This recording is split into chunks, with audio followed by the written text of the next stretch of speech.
Hello friends, I am Dr. P. K. Paul. Welcome to my channel. Let's think about life differently and change it. So friends, the book I will read today is called The Art of Dealing with People. So let's begin. The Art of Dealing with People. All successful people have one common excellence, which is that each of them has mastered the art of walking with people. This book will show you how to reach your goals, manage your ego, become a better communicator, build self-esteem in other people and more. Learning to get along with people is an essential tool for success and happiness in your home and business. The Art of People Management will give you the tools to take your skills to levels you never imagined. The first chapter is creative thinking about human relationships. We all expect two things from life: success and happiness. We are all different from everyone else. Your concept of success may be different than mine. But there is one big thing we all need to learn if we want to be successful and happy. All success and happiness have in common other people. Many scientific studies have proven that if you can learn how to get along with people, you are 85% of the way to success in any business, country or livelihood, as well as 99% of personal happiness.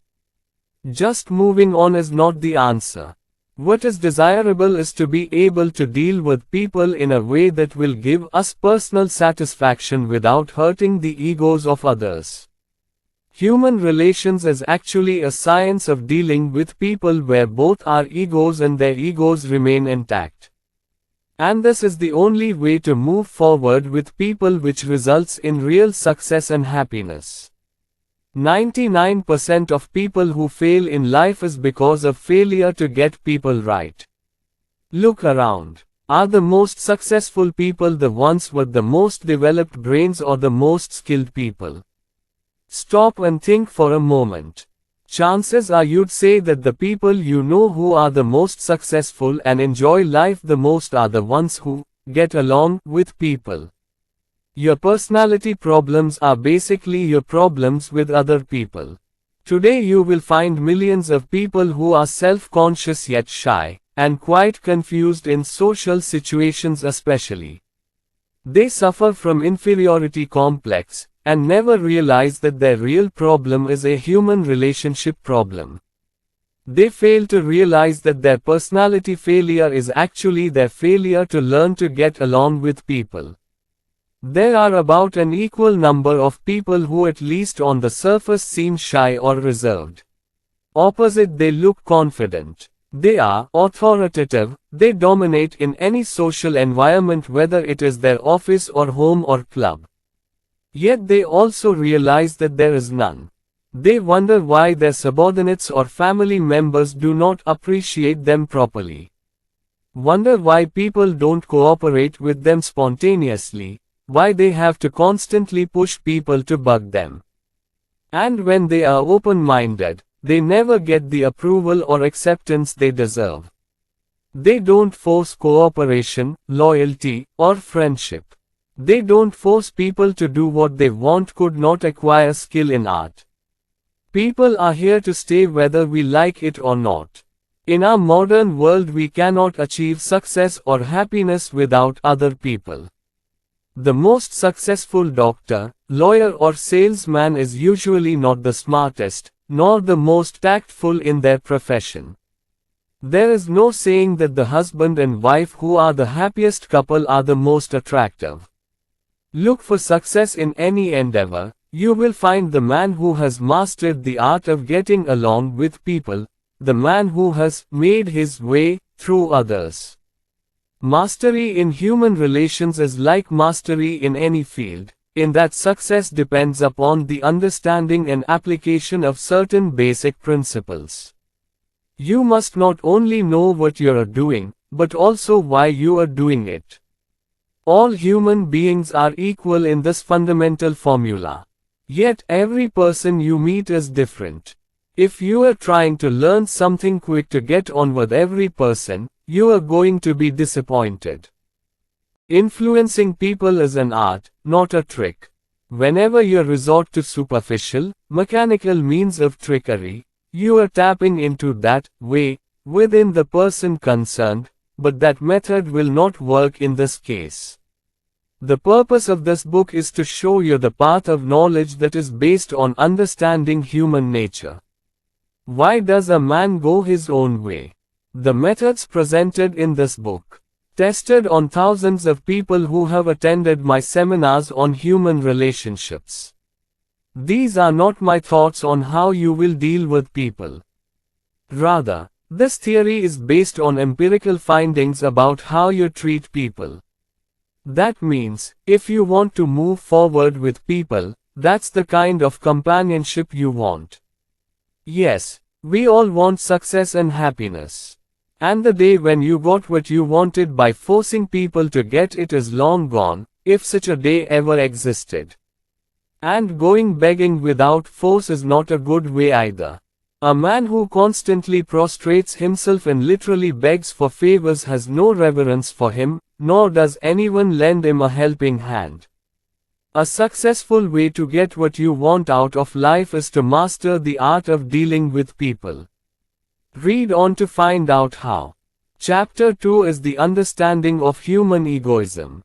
Man's ego is so precious to him, and he will go to great lengths to protect it if that ego appears to him to be in danger, that the word self-praise carries a negative connotation. Let's look at the other side of self-praise. If it incites men to foolish, irrational and destructive deeds, it also inspires them to noble and heroic deeds. What is this self-praise? The editor and humanist Edward Buck said that what the world calls self-praise or self-pity is actually a spark within man. And those who have been able to ignite that spark have done great things in life. Call it human dignity, individuality or uniqueness, there is something deep in the heart that is very important and deserves respect. Every human being has a peculiarity and a personality of his own. And every man's strongest urge is to protect that one thing of great importance from all enemies. That's why you can't see people as machines, as numbers, or as objects, and push them away.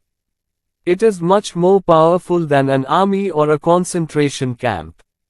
It proved to be much more powerful than the feudal lords who wanted to keep people as serfs. It has proved more powerful than Hitler's army. And it has made our world a free man's world. Our Declaration of Independence is truly the emancipation of the individual. It is also significant that our Declaration of Salvation is God's gift of real wealth to an individual. Considered as, we hold this truth to be self-evident, and that all men are endowed by the Creator with certain unalienable rights. It is not a religious book. But in the final analysis you cannot see religion and human relations in isolation. Unless you believe that there is a creator who has given us inalienable possession of the wealth of the heart, you cannot have much faith in man. Henry Kaiser said that you can naturally maintain good human relations if you remember that every person is important, because every person is a child of God. This is the true basis of self-esteem. A person who realizes that they are something, not because of what they have done or how good they are, but because of the riches in their hearts that are favored by God, can develop their latent self-esteem. Those who do not realize that they seek to gain importance through money. They strive for power or prestige or otherwise. They are not only self-conceited, in the negative sense of the word, but their incessant hunger for self-respect is the cause of the world's problems. 4 truths of life that should be indelibly imprinted on your psyche. 1. We are all selfish. 2. We are more interested in ourselves than anything else. 3. Every person you meet wants to matter and be counted as something. 4. Everyone has a strong desire for the approval of others, so that he can approve himself. We are all soul hungry. And only when there is at least a partial suppression of this spirit, Only then can we lift ourselves up a little, then we can take our attention away from ourselves and focus on something else. Only those who have learned to love themselves can love others. To become generous and friendly. What makes people self-centered and arrogant? We usually think that the problem with egoists is that they think too highly of themselves. We have come to think that if these people can overcome their high self-esteem, they will be cured of their illness. In old-fashioned societies the self-importance was usually hurt, but unscrupulous people did not act on it. As a result they become more hostile, and their ego becomes more sensitive. The reason why this method is not effective is very simple. Today we know without a doubt that these self-centered or self-centered people do not have much self-esteem, but that they have very little self-esteem. If you have a good relationship with yourself, you will have a good relationship with others.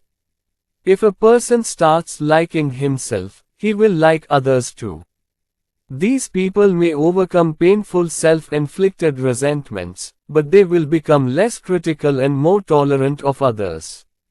The hunger for ego is as universal and natural as the hunger for food. Ego hunger serves the same purpose as food hunger, self-preservation. The body needs food to survive.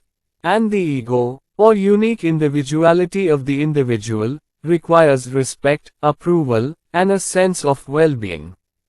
The fasting ego is actually the narrow ego. Comparing the ego to the stomach explains why people react the way they do. A person who eats well 3 times a day is not particularly worried about the stomach. But if he goes without food for a day or two, when he is really hungry, his whole personality will change. He was in crisis, nothing feels good to him then, seeing people is annoying. It will not do him any good to advise him at that moment that you should now keep away from your head the uneasiness of your stomach. The only way to cure him is to accept nature's demands for survival. Nature has given all creatures an instinct that says, you and your basic needs come first. He must then eat before paying any attention to anyone. It is the same with self-centered people.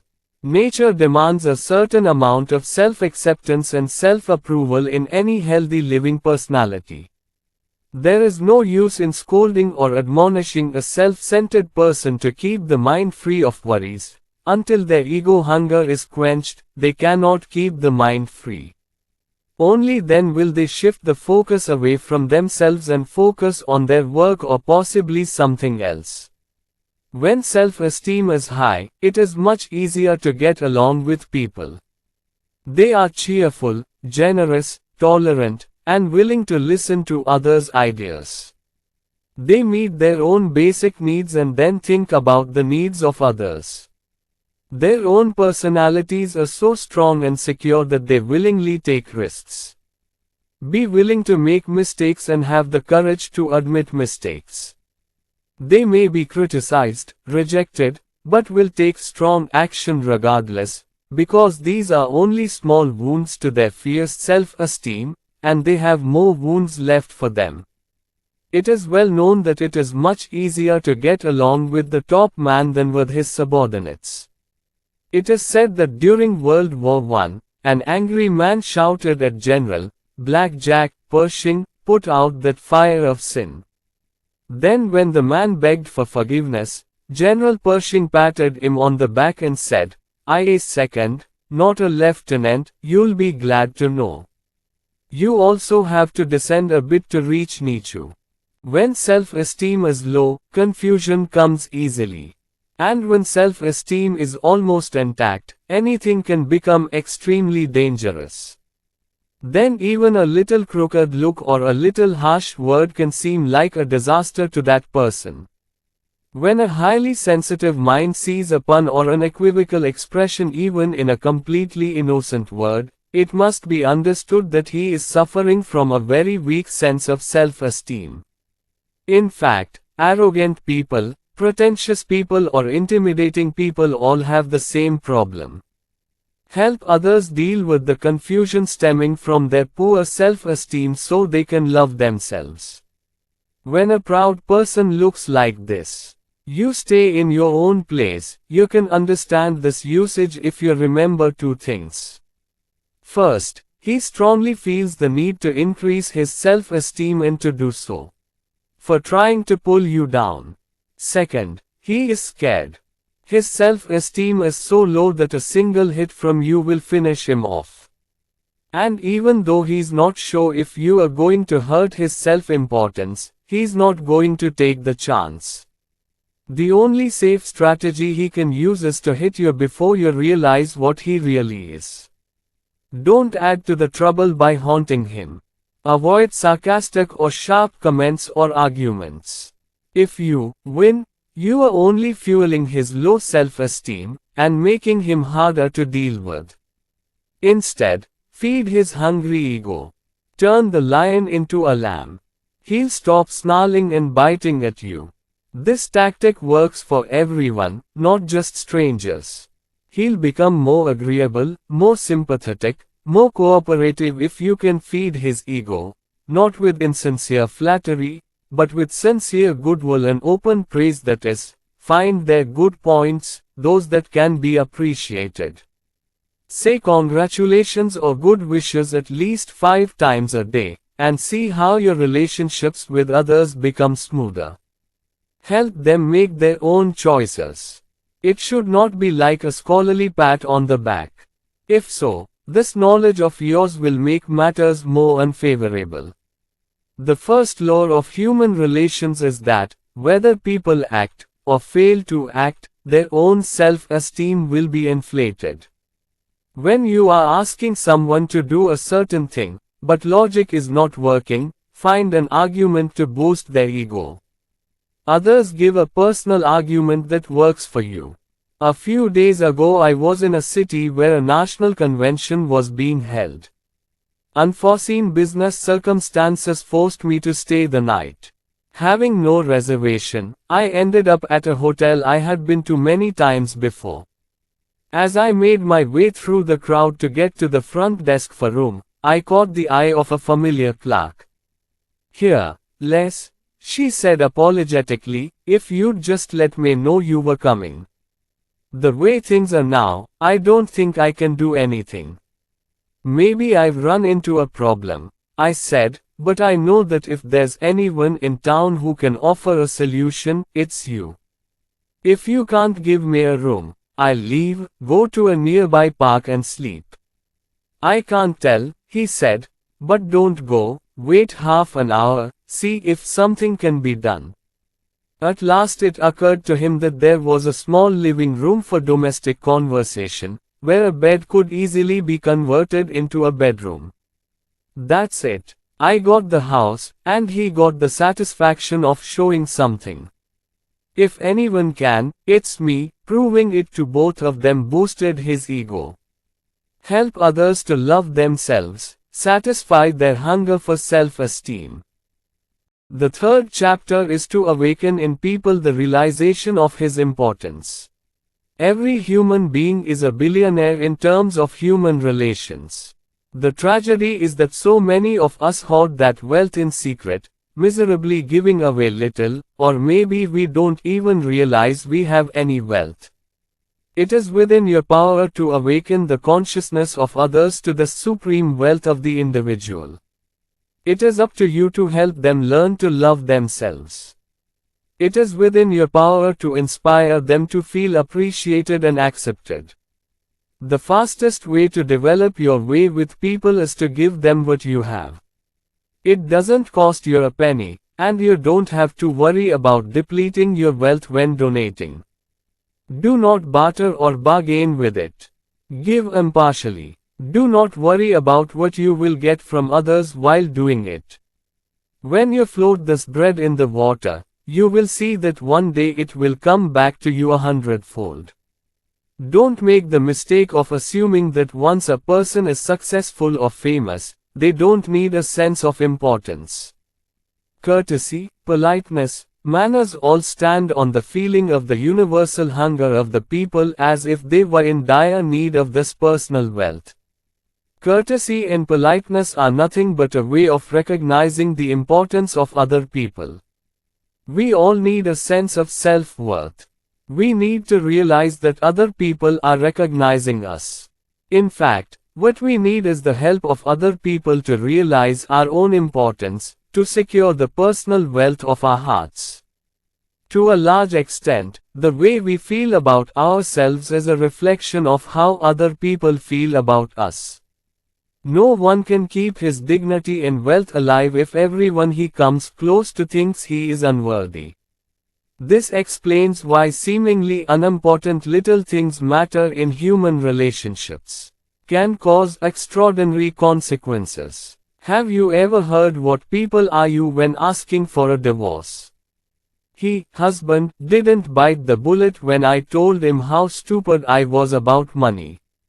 Or, didn't she, the wife, bother to feed the cat before letting me eat while she was cooking? They're all small things, but by saying the same thing over and over again, they tell people, this proves that I don't think you're that important. Remember, all it takes is a spark to start a fire. The little things you do and say create a massive reaction. Of course, you will recognize other people.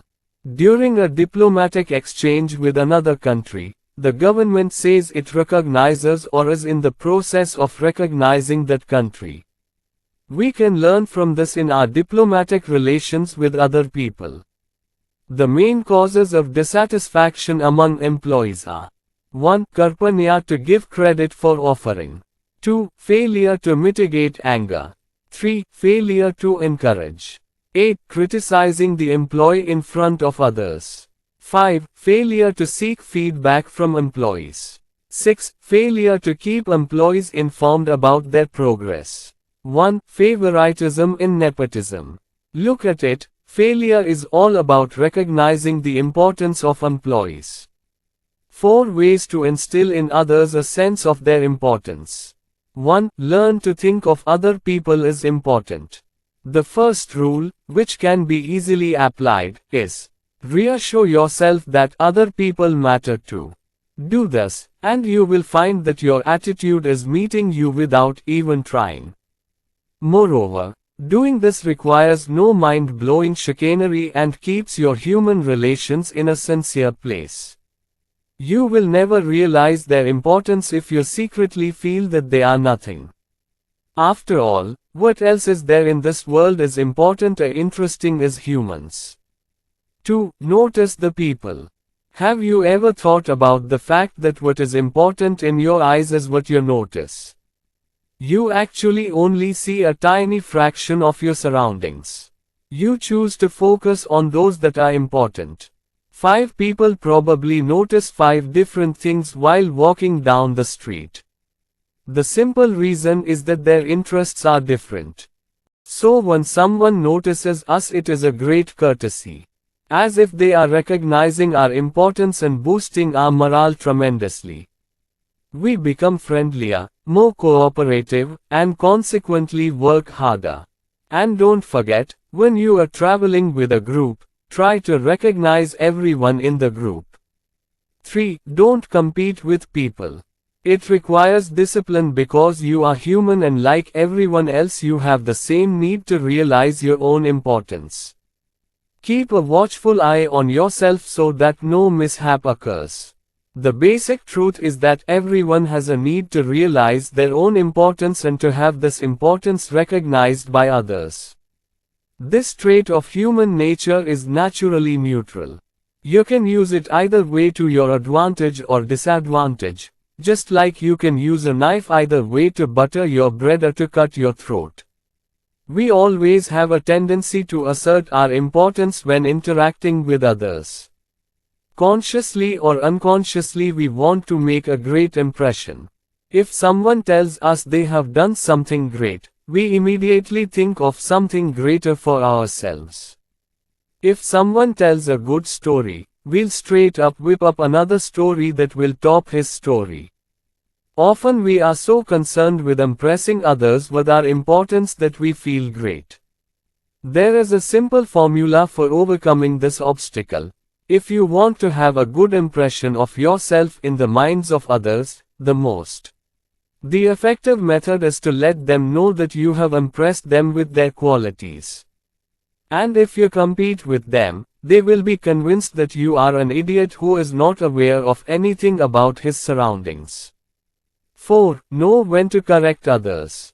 Usually when we try to correct or antagonize others, we are not doing it to solve any real problem. It is usually done to assert our sense of importance without regard for the perception of others. Ask yourself, does it really matter if they're right or wrong? Don't try to win all the petty battles. If nothing but the other person's ego is involved, why bother? The petty battle you want to satisfy your own ego will be dwarfed by the negative backlash you created. The 4th chapter is the control of the actions and attitudes of others. Remember the hypnotist Wangali who controlled people's actions and behavior with his mysterious powers. It may come as a surprise to hear that each of us is our own individual being of the Wangali type. We are not hypnotists, but we do control other people. The only trouble is that we don't know we're exercising that power, and often do it against ourselves, not for. Each of us is constantly influencing and controlling the actions and attitudes of those we come into contact with. We must choose whether we will use it for good or evil, for our benefit or harm. You will be surprised to know that in many cases where you have been disrespected, where someone has behaved unreasonably towards you, you yourself have brought on that behavior. You have to take the attitude you want others to take. People respond similarly to the attitudes and actions of others. Apply this theory and you will get amazing results. Everyone wants to do the right thing. According to the way the stage is arranged in front of us, we play each role in the drama of life. Unknowingly we live according to what others seem to think of us. As we interact with others, we see our own attitudes reflected in their behavior and reflected back to us as if we were standing in front of a mirror. If we smile, it's a mirror. People laugh too, we frown at theirs. When we shout, we hear them too. Knowing this will give you wonderful control over the emotions of others. When you find yourself in a highly explosive situation that could get out of hand at any moment, keep your voice down and restrained. You will find that it will literally make other people's voices softer. They are angry as long as the voice is in a soft tone. And can't be emotional. If you are waiting for the person to get angry, show it. That won't happen. But you can keep him away from anger before it flares up by applying this method. Enthusiasm is contagious. Enthusiasm is more contagious than apathy and apathy than a lack of enthusiasm. You can't sell anything to someone unless you have to sell yourself. Trust begets trust. Just as you can inspire others with your own inspiration, you can inspire others by acting with confidence yourself. Sadly, it is true that many mediocres can outperform many geniuses simply by sheer confidence. Many great leaders know this. For example, when the French army went to capture Napoleon after his first exile, he came out to meet them with supreme confidence as if he expected the army to await his orders. The soldiers followed him and began to march. John D. Rockefeller used the same method. When a creditor offered to pay his bills, Rockefeller took his checkbook with a flourish. Asked, "How would you like to take it in cash or Standard Oil stock?" He looked so calm and confident that almost everyone liked the stock and no one ever complained about it. If you believe in yourself, your demeanor shows that you believe in yourself, and others will believe in you. May your personality be magnetic. There are some subtle ways to show confidence. Although we rarely go into analysis, we trust some people, subconsciously we judge them by some small cues. 1. Watch your walk. Your mental attitude is reflected in your physical actions. If you see someone walking with stooped shoulders, you would think that his burden is too heavy to bear. They seem to be walking with a heavy weight of discouragement and despair. If something weighs on his morale and makes him go down, it will surely weigh on his body too and he will sag. To see someone walking with their head and eyes down, means you are witnessing a pessimistic soul. A timid person walks with uncertain, hesitant steps, as if he is afraid to walk. A confident person steps in with determination. His shoulders back, eyes fixed on a sure target. 2. Your relaxed handshake reveals more to the other person than you suspect you think about yourself. A person whose handshake is dull and numb has very low self-confidence. Again, the thunderous fist-crushing handshake of which he is trying to fill the lack of self-esteem. A firm handshake with a little pressure says, "I've got the hang of it," and conveys confidence. 3. Keep your tone and voice moderate. We express ourselves more through voice than any other form. Voice is the most advanced means of communication. Your voice expresses more than your thoughts. Constantly it deceives your sense of yourself. Make your voice heard. See if it shows hopelessness or morale. Do you have a habit of complaining? Do you speak with confidence or minman? 4. Use the magic of a gentle smile. A genuine sincere smile brings a friendly feeling to others. Smile from the inside, not just for facial expressions. Every man has a God-given smile. Just breaking it out, that's all.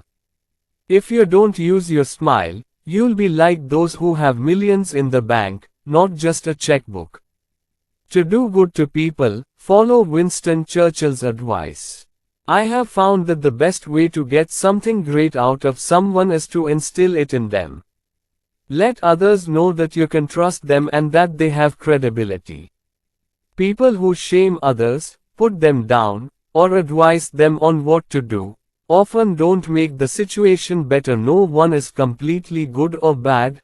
We all have different levels of personality that others bring out in us. Start today to develop an upbeat, confident outlook and attitude. Say something, watch your body language and body language.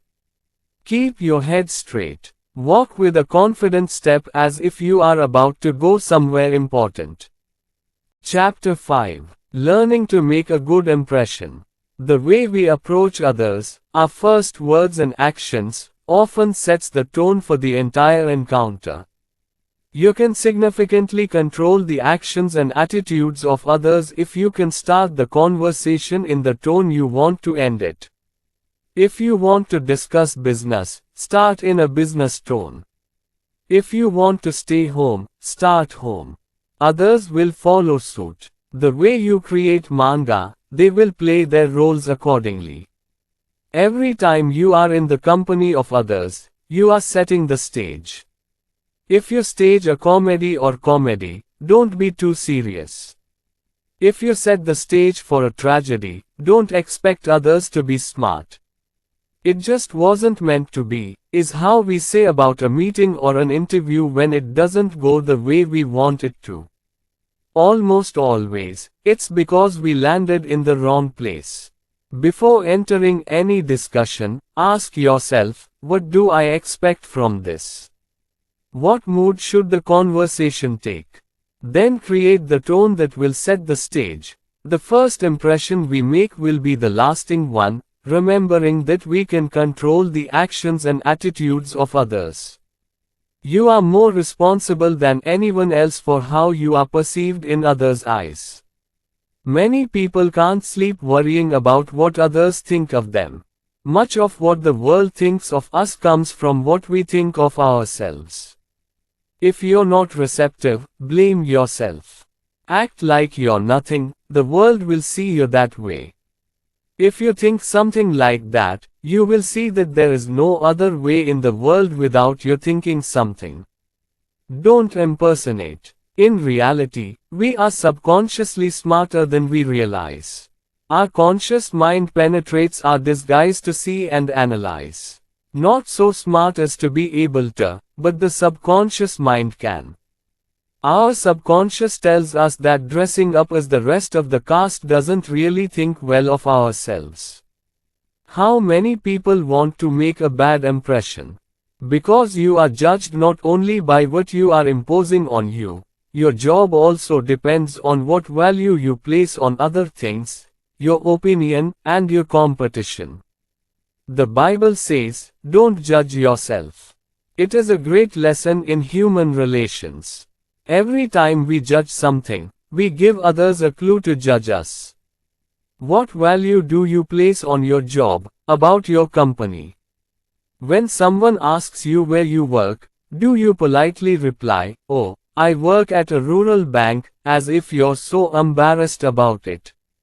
Or you proudly say, "I work for the best bank in the country"? Others will think more of you if you give the second answer. Don't compete. If you want to make a good impression, never bash others or their products. Showcase your product instead. Not only do people slur negative words, but you are going to create a negative stage with those words. If you are going to sell, since you have created a negative atmosphere, you will probably have a hard time getting a positive response. Instead, get others in a yes-feeling mood by creating a positive and affirming environment. A good formula for getting a yes from others to the initial question is, "It's a great color, isn't it?" Or, "How subtle is it, you believe?" After someone says yes to your initial question a few times, it will be easier for them to say yes to your larger question. But yes, indicative questions can also sometimes be negative. "It's terribly hot today, isn't it?" Or, "There's a dimmadole going on in the whole world, isn't it?" Such questions create a negative mood with a yes answer. Pessimistic, depressed people are usually cautious and hesitant. Happy, optimistic people shop for products and ideas. They are more generous, more willing to spread themselves, and take advantage of opportunities. Don't ask questions or give directions that make it seem like you are threatening trouble. Frame the question as if it contained the answer. "I believe you love it, don't you?" Not like, "Do you like it?" When asking questions, nod your head affirmatively. Your actions influence the actions and actions of others. Think calmly that others will do what you want them to do. When beginning, sound the keynote of the whole subject. Let others know that they are making a good impression. Chapter 6. Building Impressive Personalities. What is the secret of impressive personality? We know many people who find that friends can attract buyers very naturally. In fact, they know how to satisfy the three basic hungers in humans. 1. Acceptance. It is imperative that people accept him as he is, let them be who they are. Don't insist that they change themselves perfectly before you get to like them. Don't fantasize about a policy outfit and expect them to wear it to win your acceptance. A critical, inquisitive person, always looking for where people are falling behind and usually quick solutions, is surrounded by close friends. Will not freeze. Those who can accept people, love them, who can accept them as they are, can influence the behavior of others and change them for the better. No one has the power to reform others. But you can hand them the power to change themselves as they choose. 2. Authorization. It is far from acceptable, somewhat negative in comparison. We accept others despite their flaws, making them part of our friendship. Approval means something positive because it tolerates mistakes and is more forward-looking and tries to find something we like. You will always find some quality to approve of in others. It may be very small or trivial, but let others know that you are approving it, thus increasing your number of approved topics. When others get a taste of your approval, they will try to change their behavior so that they are more like others. Some may gain approval. Look for objects, appreciate, and notice how people are evolving. 3. Evaluation. The word appreciation means increase in value. Take a moment, think about how much others value you, your wife, husband, children, superiors, co-workers, customers. Emphasize the value of each of them in your mind. Then figure out how to let them know how much you value them. Here are a few ways to evaluate how you can. 1. Don't keep people waiting. 2. If there is someone whom you cannot see immediately, acknowledge their presence. Let him know that you are meeting him as soon as possible. 3. Thank people. 4. See people as special. Now the last word can be given the importance of additional comments. Nothing is more dull to the human spirit than conventional behavior. We all crave recognition for our unique assets. And finally, take a lesson from the flower. Because they need bees for pollination, they secrete drops of nectar to attract and drink bees. People with impressive personalities feed the primal hunger of humans. Start using the above triple signal to attract people. Chapter 7. Learning to communicate effectively. One thing successful people have in common is word choice. Power and vocabulary acquisition are so inextricably linked that you can safely increase your earnings by increasing your vocabulary. The face also depends a lot on the extent to which we can express our thoughts, feelings, hopes and disappointments. Many people are unhappy because they are unable to express themselves. They keep their thoughts and emotions bottled up inside. Many people are handicapped in a sense if they do not know how to start a conversation, especially with strangers. They have a great idea about liquid discharge taps, if only they knew how to control the flow by turning the screw. William James hits the nail on the head when explaining why so many people are so uncomfortable being conversational. They are afraid to say something too trivial and obvious, or to say something hypocritical, or, somehow, the situation, regarding saying something that is not enough. Stop trying to be perfect. No one can impress every minute. Very small volumes are usually not intelligent. Everyone is very ordinary. Each one proceeds with short speeches, which do not convey anything intelligent or important. Short sentences are needed to turn the conversation around. If you understand this and are not afraid of being stupid, you can start a conversation with an innocent stranger.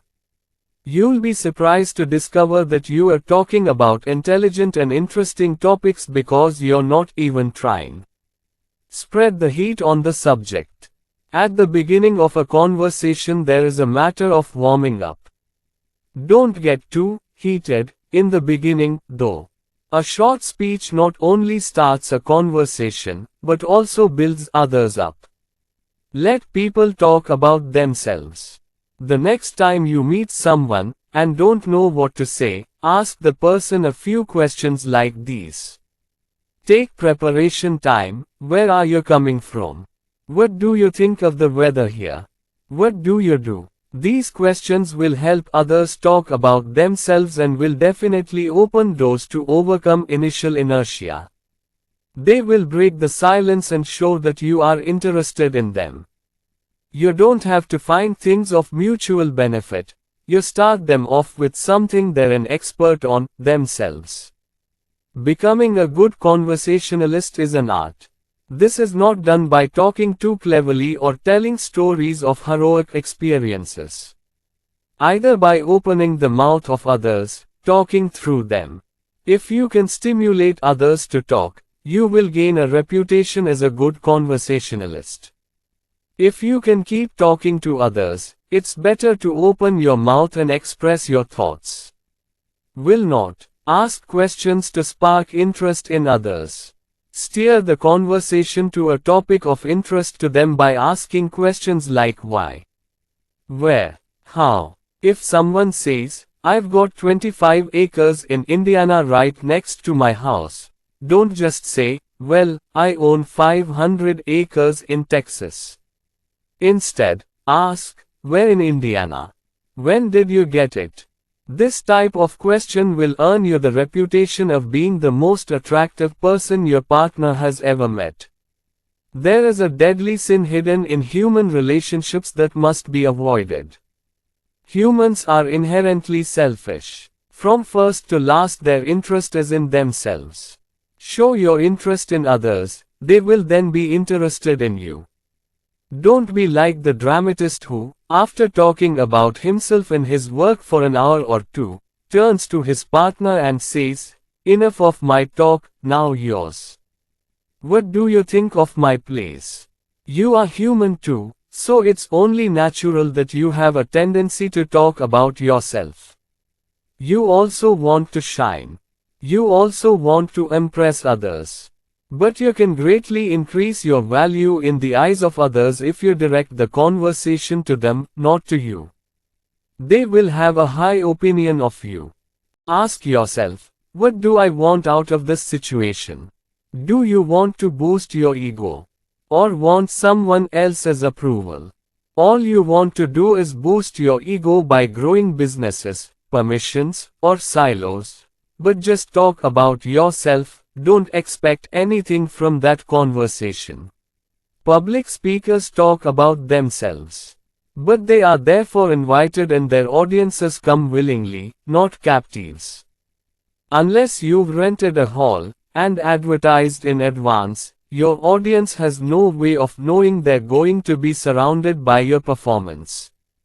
Only speak about yourself when invited or prompted. If others are interested, they will publish. Then tell a little about yourself, not much at all. Answer the questions and then bring them back to the lamplight. Use the "me too" approach. Another good time to bring yourself into the conversation is to say something about yourself to relate to what they are talking about, to create a bond between you. If someone says, "I grew up on a farm," you say, "Me too," and tell them a little about your experience, which gives them a sense of importance. This method of inserting oneself into the conversation, in which a bond is formed, is intended to flatter others somewhat. By doing this, you are sending the message, "I agree with you. I love it too. I believe it myself." Something about you or your past that resonates with others will help them choose you. We like people who agree with us, dislike those who don't. Those who disagree are a threat to our self-esteem. If you agree, the other person will like you too. If there is a topic that you must disagree with, find another topic that you agree with. When you've come to a place, however small, where you agree, it's easier to come together about the things you disagreed on. Use happy words. A person who is in the habit of constantly talking hopelessly about his personal problems will never succeed in any popularity contest. If you have a personal problem, go to your pastor or counselor. Near, or to a trusted friend. Do not spread anxiety in public. Don't talk about your illness or treatment. You will not be heroic by describing your sufferings. Be boring. Sit up straight and write yourself a letter. If you have a problem in your chest that you want to get rid of, try writing yourself a letter. Express exactly how you feel, don't squat. Write in detail how you have been wronged. Life is so cruel. When you are done writing, burn the letter. It's done giving you an outlet, and you'll feel pain relief. This will release your pent-up emotions and ease barriers to telling people. Sometimes you have to repeat it 3 times. But then you find that you don't want to think about it anymore, and talk about it a lot less. Overcome teasing and teasing tendencies. Most of us love to tease others because we believe they will like it. The husband teases the wife and the wife gives the husband a false signal under the guise of public, intellectual love.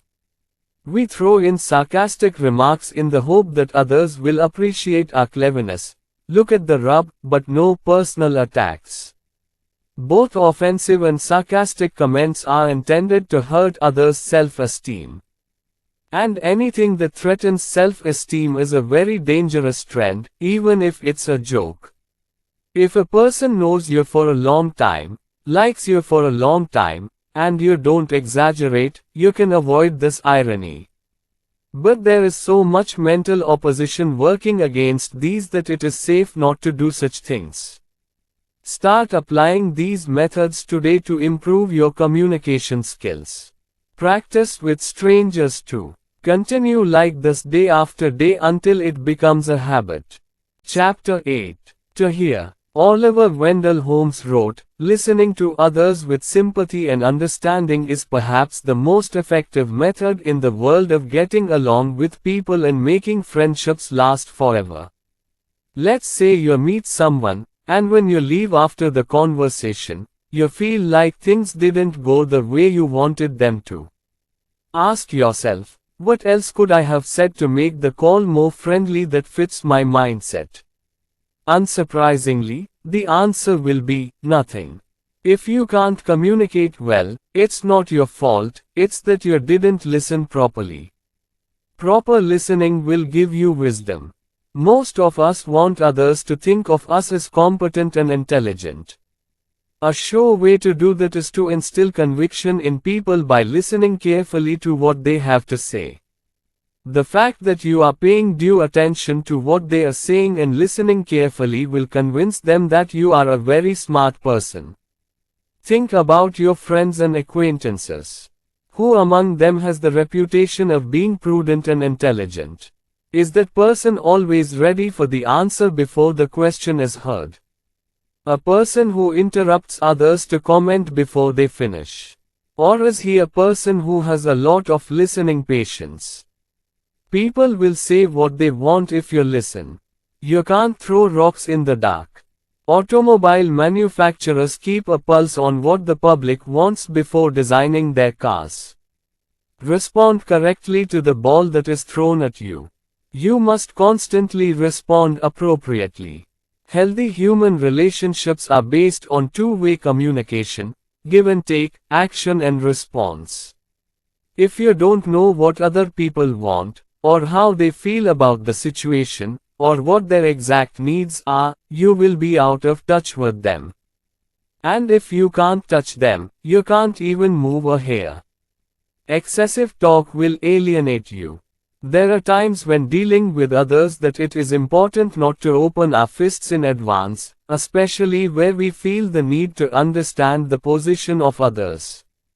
The trick here is to first see how much others know. How far will they go before you show your hand?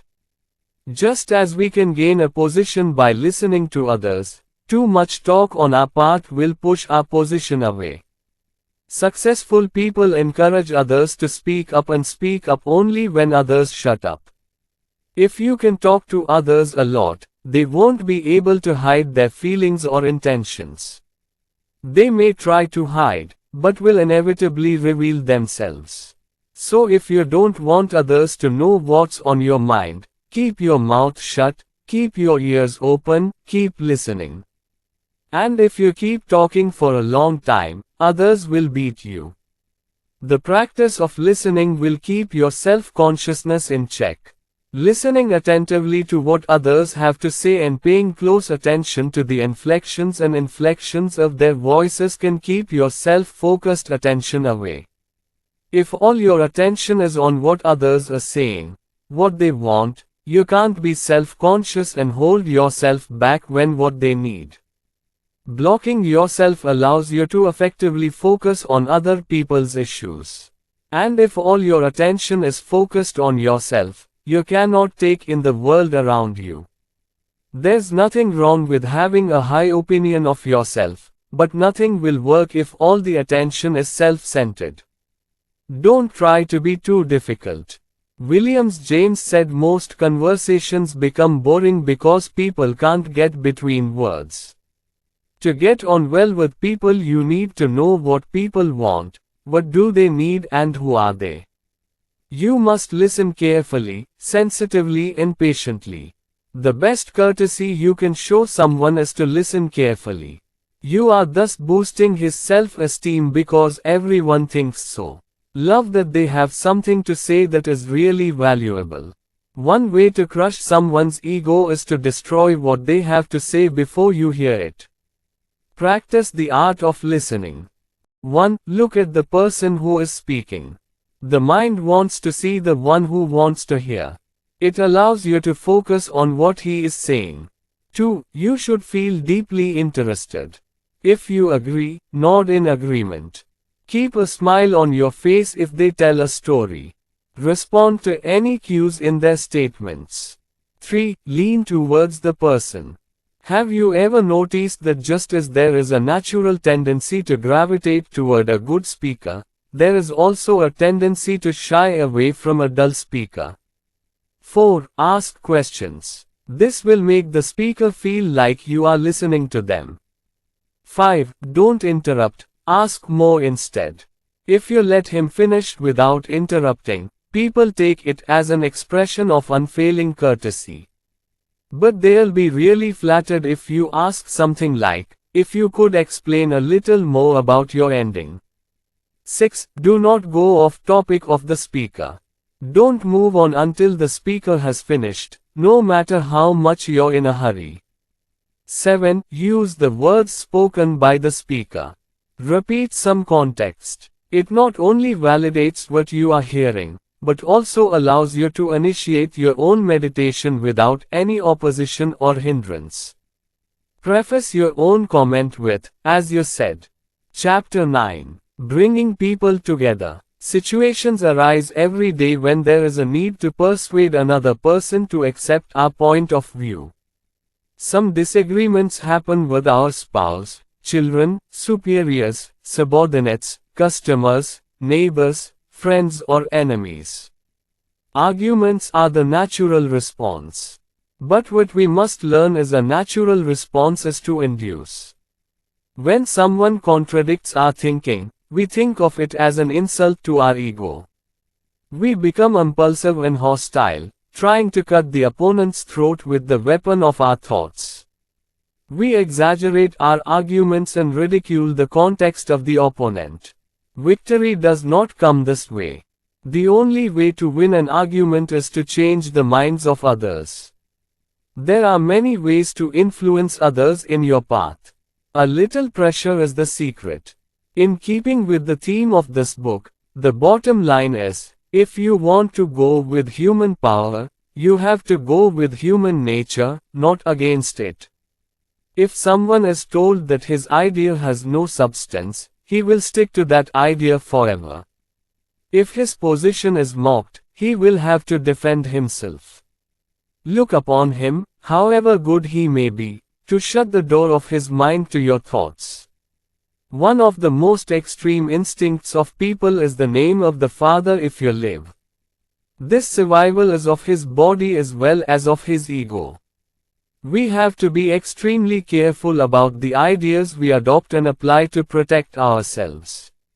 Save yourself from the idea that feels unfamiliar. Friends never come at us with hammers and chisels, so let us close our ears to the ideas of the enemy. Let us appeal to the subconscious mind before we attempt to drive any idea into another, for no idea can be accepted unless the subconscious accepts it. If a man is made to understand something against his will, he will cling to his old opinion. The man here speaking of has agreed to an idea only with his conscious mind. He'll say yes, seem like he's agreeing, but won't act on that idea. The only way to reach the subconscious mind is through suggestion. May the concept enter the person's subconscious almost unconsciously. This time you will be more successful in winning the argument with him because you have managed to penetrate his ego beyond the reach of his subconscious mind. The ego stands like a mystical watchman at the door of the unconscious. If that guard wakes up, there is no way he will give your meditation a pass to enter. Rules for winning Muktitaka. 1. Let others tell their stories. Don't interrupt them. A person who has something to say has the mental preparation to say it. Until they're done talking, they won't be tuned in to hear your thoughts. If you want your ideas to be heard, learn to listen to their ideas first. When someone is very angry, it is very helpful to ask them to repeat the main points of their speech. Venting their anger will reduce hostility. 2. Take a short break before answering their words. This method works well if there is no disagreement. When a question comes your way, look at the questioner and pause before answering. This creates an impression that you have thought about what they have to say and that it is worth thinking about. A short break is all that is needed. If you pause too long, it will look like you are hesitating or trying to avoid it. If you must be offended, a little break is very important. If you answer no immediately, it will make others feel like taking their time with their problem. You are not interested at all. 3. Don't worry about winning 100%. When we engage in arguments, most of us try to prove that we are completely right and others are wrong. Skilled counselors always accept some of the opposing side and find some areas of agreement. If a subject of yours seems favorable to another person, please acknowledge if you leave her some small and insignificant topic, she will accept your much bigger topic without further ado. 8. State your facts calmly and accurately. We must guard against the tendency to exaggerate when our ideas are being challenged. Quietly told stories are most effective in changing others' minds. Coercion seems to have worked somewhat early on. You caught another one, he took him in such a context that he could not speak a word. The audience is applauding you. Looks like you won the argument. But the person does not accept your point of view and he will not act according to your ideas. 5. Speak in third person. A lawyer who wants to win a case gathers witnesses who will testify to the points he wants to present to the jury. If an impartial third party narrates the event, the argument will be more nuanced. Salespeople use testimonials from satisfied customers. Politicians seek the approval of others. Speaking in the third person is especially valuable in disagreements and when you want others to see your point of view. People will naturally be suspicious of you if you spin it in your favor. Above, third-party statements are much less likely to stroke others' egos. Statistics, data, history, etc. can all be downloaded. 6. Give others a chance to defend themselves. Many times others will gladly change their attitude and agree with you except for one thing. They have already made a commitment that they cannot back out of. In order to agree with you, they have to admit that they were wrong. Skilled advisors know how to keep the door open so they can walk away from their previous positions with face savings. Otherwise they are theirs. You can get trapped in your own logic. If you are to influence others, you must not only instill confidence in them, but you must also know how to rescue them from their own ruts. The first approach is to assume that they don't know all the facts. I had the same feeling at first, until I learned all the facts, and that changed the picture. The second approach is to suggest ways in which they can shift the blame. Chapter 10. Distribute praise. Appreciation breeds enthusiasm. Ever notice how your spirits lift when someone expresses a sincere courtesy to you, or thanks you for a job well done? Appreciation gives you new enthusiasm, new life. The emotional high you get from compliments is not an illusion, nor is it your imagination. There is an increase in physical activity. At this point you may be wondering, What role can praise play in moving people along? The answer is many. Few of us realize how important recognition of one's work can be. People all over the world have a hunger for praise. When we give people what they hunger for, they will naturally give us what we expect from them. Do something extraordinary every day. Anytime you can lift someone else's spirits, inspire them with more life and enthusiasm, you can make something extraordinary happen. It's very simple. All you have to do is shower your sincere praise on someone every day, and notice how it motivates them to do better. Sincere praise and recognition of merited achievements not only make people feel more sensitive, but also make their work more productive. Productivity increases when bonuses and dividends are determined based on merit in recognition of good work in the company. Made a generous statement. Don't wait until people have done something great or extraordinary to praise you. If someone does something small for you, show your appreciation, give credit by saying, "Thank you." Look for qualities to thank people for. Say this from your heart.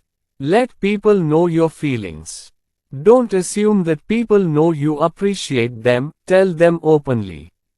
When you people, Anat gives that you appreciate their actions will make them want to do better and more. Rules for saying, thank you. 6. Thank you sincerely. Say it as if you mean it from the heart. There should be meaning in saying, there is life. Don't be quick or conventional, like something special. 2. Speak clearly, not in a hushed tone. Don't act like you are embarrassed to thank someone. 3. Name of the person when thanked. Make each of your thanks personal. If there are a few people in the group, don't say, thank you everyone, thank everyone by name. 4. Look at the person you are thanking and speak.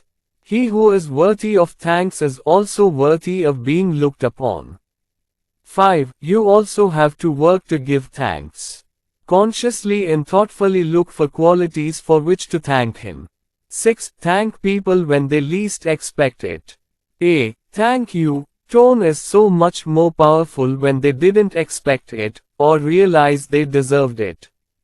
You can greatly increase your own happiness by consciously looking for the good in others. To do this, we need to take our minds off ourselves, so that we can be a little less self-conscious, can be a little less defensive, and be a little more tolerant and empathetic. One of the hallmarks of unhappy people is their overly critical nature. They deliberately find things to find fault with. Happiness comes to their door when they change their perspective and look for the good in people. No one is perfect. It is said that there is something good in everyone. If someone, by teasing you, finds something in her that you can show her kindness for.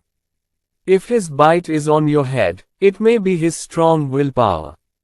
So praise his teeth. Be on the lookout for things to appreciate. Not only will it change them, it will also change your opinion of them.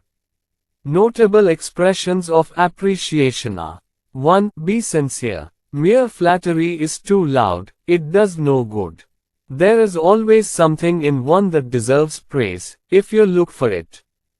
Appreciation from the heart for a small thing is much greater than grudging praise for something very big. 2. Praise not the person, but his work, his quality. Praise people for what they do, not who they are. When you praise someone's work or quality, it is very specific and sounds very sincere. People understand exactly what they are being praised for. Increase your own happiness and peace of mind by expressing heartfelt kindness 5 times a day, as suggested in Chapter 2. Chapter 11. Criticize without hurting. Most of the time when we tell people, "I'm talking for your own good," we don't mean it. We point fingers at some of their faults to boost our own egos. A common failing in human relationships is that we try to boost our own sense of worth by lowering the self-esteem of others. But many times those who work with us or for us must point out their mistakes and correct them.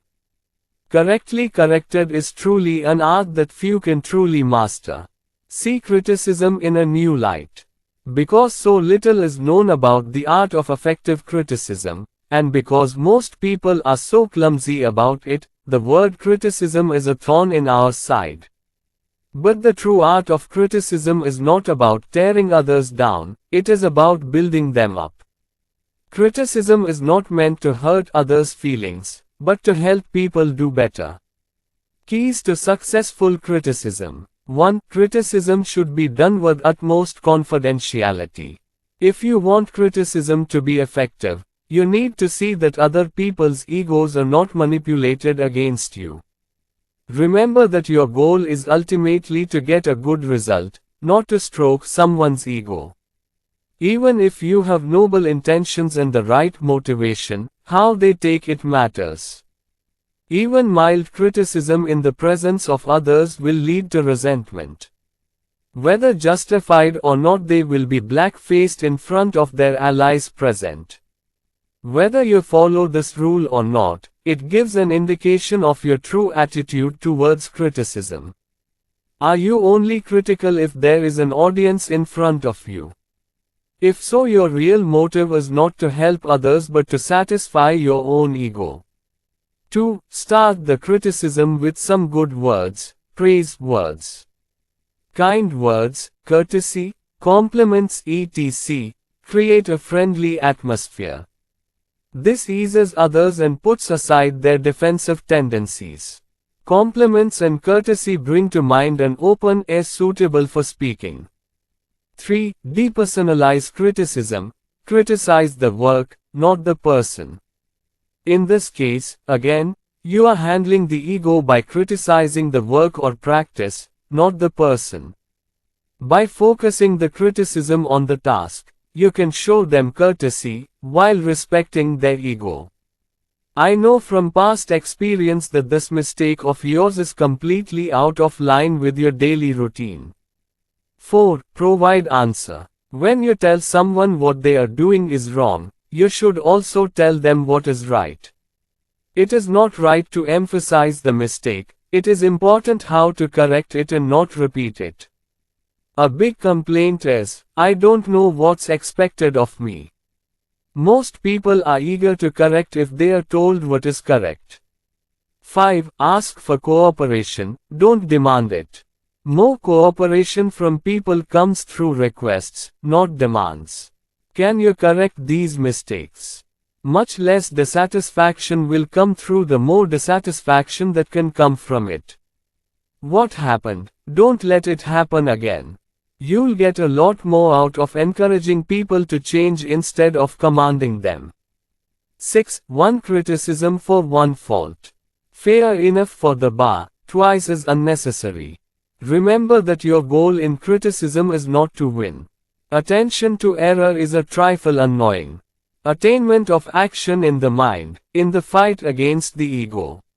When you tend to ruminate on the past or practice old mistakes, remember that repetition is not the work of nothing.